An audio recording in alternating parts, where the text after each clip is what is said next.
Sumainyo ang Panginoon. At sumaiyo rin. Ang mabuting balita ng Panginoon ayon kay San Juan. Papuri sa iyo, Panginoon. Noong panahong iyon, kabilang ang ilang Griego sa mga pumunta sa pista upang sumamba. Lumapit sila kay Felipe na taga Betsaida, Galilea at nakiusap, "Ginoo, ibig po naming makita si Jesus." Sinabi ito ni Felipe kay Andres, at silang dalaway lumapit kay Jesus at ipinaalam ang kahilingan ng mga iyon. Sinabi ni Jesus, "Dumating na ang oras upang parangalan ang anak ng tao. Tandaan ninyo, malibang mahulog sa lupa ang butil ng trigo at mamatay, mananatili itong nag-iisa. Ngunit kung mamatay, ito'y mamumunga ng marami. Ang taong labis na nagpapahalaga sa kanyang buhay ay siyang mawawalan nito. Ngunit ang napupuot sa kanyang buhay sa daigdig na ito ay siyang magkakaroon nito hanggang sa buhay na walang hanggan. Dapat sumunod sa akin ang naglilingkod sa akin. At saan man ako naroroon, ay naroon din ang aking lingkod. Pararangalan ng Ama ang sinumang naglilingkod sa akin. Ngayon, ako'y nababagabag. Sasabihin ko ba, Ama, iligtas mo ako sa kahirapang daranasin ko? Hindi, sapagkat ito ang dahilan kung bakit ako naparito, upang danasin ang kahirapang ito. Ama, parangalan mo ang iyong pangalan." Isang tinig mula sa langit ang nagsabi, "Pinarangalan ko na ito at muli kong pararangalan." Narinig ito ng mga taong naroon at ang sabi nila, "Humulog." Sabi naman ng iba, nagsalita sa kanya ang isang anghel. Sinabi ni Jesus, "Ipinarinig ang tinig na ito dahil sa inyo, hindi dahil sa akin. Panahon na upang hatulan ang sanlibutan. Itataboy ngayon sa labas ang pinuno ng sanlibutang ito. At kung ako'y maitaas na, ilalapit ko sa akin ang lahat ng tao." Sinabi niya ito upang ipakilala kung paano siya mamamatay. Ang mabuting balita ng Panginoon. Pinupuri ka namin, Panginoong Hesukristo. Umupo po ang lahat. Isang magandang umaga po sa inyong lahat. Ngayon po ay ika-5 linggo ng 40 araw na paghahanda para sa Pasko ng Pagkabuhay. Isang linggo na lang po ang ating hinihintay at nawa ang panawagan sa atin na tayo po ay talagang lubusang maghanda para sa nalalapit na mahalagang pagdiriwang sa atin pong buhay, lalo tigit sa ating buhay pananampalataya. Makikita po natin muli kung ano ang kayang gawin ng Diyos para sa ating kaligtasan. Na siyang binabanggit din sa ating unang pagbasa sa aklat ni Jeremias, na ito yung gagawin niyang panibagong pakikipagtipan, pakikipag-ugnayan upang ang tao po ay maligtas. At sa pamamagitan niyan ni Jesucristo, na siya rin namang ipinahayag o pinaalala sa atin sa ating ikalawang pagbasa sa sulat sa mga Hebreo, tanging kay Kristo ang kaligtasan. Sa linggong ito, mapapansin niyo po, kahit sa ang simbahan, ang lahat po ng mga imahen, mga santo ay nakataklob na, o mayroon na tayong mga nabalutan ng mga imahen upang makapag-focus talaga tayo sa, o mailagay natin sa sentro ng atin pong paghahanda. Tanging si Jesus ang kailangan nating samahan. Baka mamaya mag-iisip kayo, bakit si St. Joseph nandiyan dyan, tinakpan niyo si Mama Mary?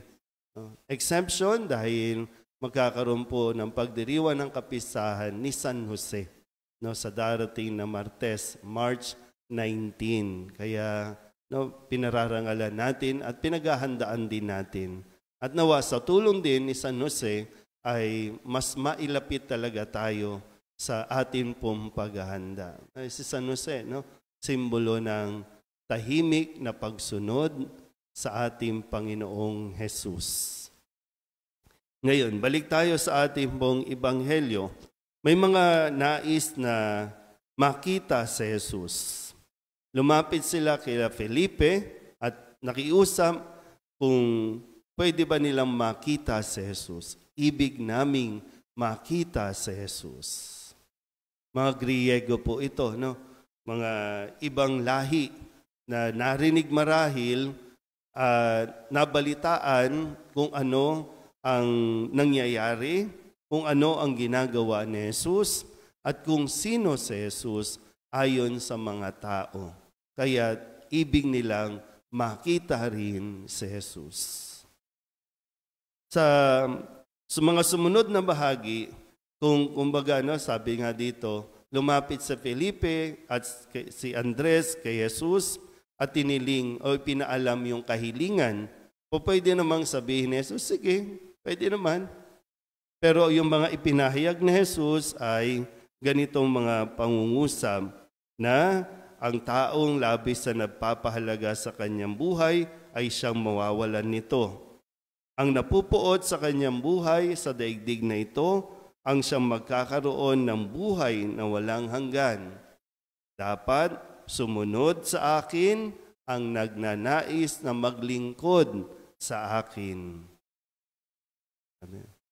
Nung binabasa ko po ito, parang ang dami namang sinabi ni Jesus. Gusto lang naman siyang makita.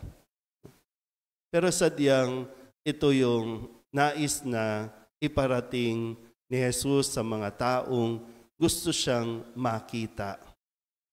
Kung sa atin po ngayon, bakit kayo napupunta o kumbaga, kung bibigyan din kayo ng pagkakataong makita si Jesus, anong dahilan? Bakit gusto natin makita si Jesus?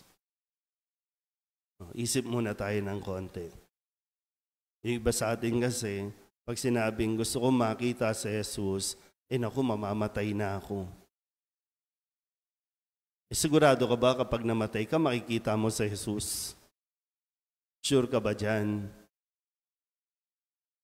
Pero tingnan lang natin sa konteksto din ng ating paghahanda. Kasi, siyempre, titingnan talaga natin si Jesus. Maraming tao ang pupunta para makita si Jesus. Taon-taon yan.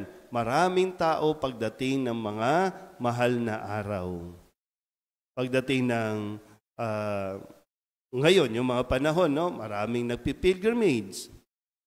Pumupunta sa iba't ibang simbahan. Nakita ba si Jesus? Marami magbibisita iglesia. Maraming tao kapag Huwebes Santo. Maraming tao kapag palaspas. Sa linggo, palaspas na. Maraming tao yan. Pero hanggang saan tayo susunod kay Jesus? Kasi para bang sa akin pong pagninilay, hindi lang nais ni Jesus na siya ay makita natin. Kasi yung panawagan niya, kasabay nito yung aral na kanya pong binitawan. Kaya nga sabi niya, tandaan niyo mabuti, hanggat hindi namamatay ang butil, hindi ito mabubuhay o mananatili lang itong mag-isa. Pero kapag namatay ito, dadami ito. Ito na yung mga parang anong tawag diyan kapag yung malapit nang mamatay, mga anong tawag natin doon, premonition, mga yung nagpaparamdam na na aalis na siya. Parang hinihahanda na. So, wag nang magpatumpik-tumpik pa, konting panahon na lang. Kaya kung ano man ang aral na nais niyang ibigay pa sa mga sumusunod sa Kanya, talagang puspusan na rin ang Kanyang mga paghahabilin. So, hindi lang dapat gusto kong makita si Jesus. Kasi kailangan din malinaw. Bakit gusto mong makita si Jesus? Kasi meron kang idudulog. Bakit gusto mong makita? Siguro nung panahong iyon, kung nabuhay itong mga cellphone natin, bakit gusto mong makita si Jesus? Gusto ko po magpa-picture. Magpa-picture lang ba talaga? Pam-post lang? Pampakita lang na ito, magkasama kami. Kasi hindi yan ang gusto lang ni Jesus. Ang gusto ni Jesus ay yung sumunod tayo sa Kanya. Hindi lang tumingin, hindi lang magmasid, kundi sumunod sa Kanya hanggang sa dulo. Para tayo ay matuto at makita na totoo nga ang lahat ng Kanyang sinabi. Hindi lang dapat makita, kundi tayo po ay matutong magtiis. Sumusunod habang tayo po ay nagtitiis. Hindi lang basta lalapit kay Jesus kasi gusto ko pong gumaling, gusto ko pong mawala yung sakit ko. Kasi lahat po ng kung ano man yung rason natin, binibigyan ng tugon ni Jesus. At sana makatulong po, no? Sa atin kasi para bang minsan may tanong tayo, lalapit tayo kay Jesus kasi bakit ako may sakit? Bakit ako ang may problema? Bakit ako ang may problema? Bakit sa akin? Yung bang matuto din na akuin mo, tanggapin mo na ikaw dahil ikaw yung nais ng Diyos. Kasi kung dito, alam niyo, pwede naman talagang hindi na gawin ito ni Jesus. Pwede naman. Pero siya, at sinabi dito, kailangan siyang mamatay. Kailangan siyang maghirap. Nalulungkot man siya.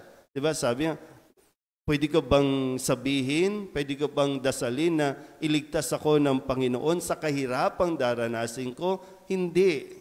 Hindi ko gagawin yun kasi kailangan kong tuparin kung ano ang dahilan. Kailangan kong danasin ang kahirapang ito.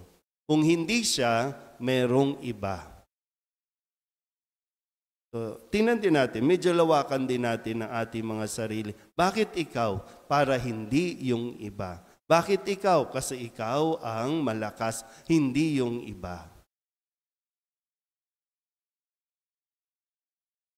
So, hindi lang basta makita sa Jesus.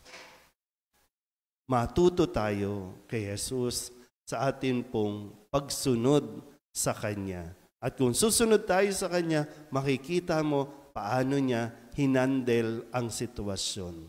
Paano niya inayos, paano niya tinupad ang mga dinadanas o daranasin niyang ito. At sinasabi sa dulo na matatapos din ito. Malalampasin din natin ito. Magiging okay din ang lahat. Magiging okay ka rin. Amen?